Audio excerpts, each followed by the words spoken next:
আসসালামু আলাইকুম। প্রতিদিন সকালবেলা কি হয় চট্টগ্রাম শহরে, এরকম কেন হচ্ছে কিছুই বুঝতেছি না।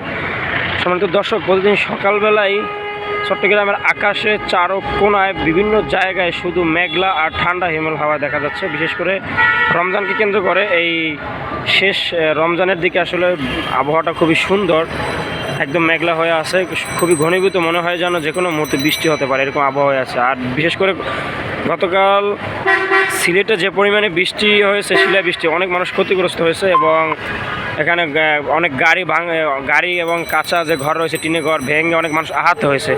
তো চট্টগ্রাম শিলাবৃষ্টি না হলেও কিন্তু এমনি হালকা হালকা বৃষ্টি হয়। তবে আজকের আবহাওয়াটা অনেক ঠান্ডা এবং প্রতিদিন এরকমের আবহাওয়া ঠান্ডা থাকে, বিশেষ করে মেঘলা। এবার রোজাদারদের জন্য অনেক স্বস্তিজনক একটা সময়।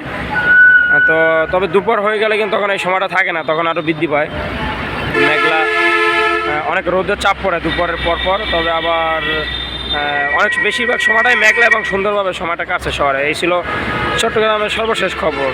আর এখন তো দেখতে পাচ্ছেন কর্ণফুলী ব্রিজের অপর পাশে রয়েছে আমরা। এখানে প্রতিদিন হাজার হাজার বাস, মিনি বাস এবং এগুলো আসলে যে যাত্রী আনা নেওয়া করে এই রোড দিয়ে। এটা হচ্ছে কর্ণফুলী ব্রিজের সামনে, দেখতে পাচ্ছেন এখান থেকে সব গাড়িগুলো কিন্তু আসলে এই ব্রিজের থেকে শ্রমিকদের দিয়ে বের হচ্ছে।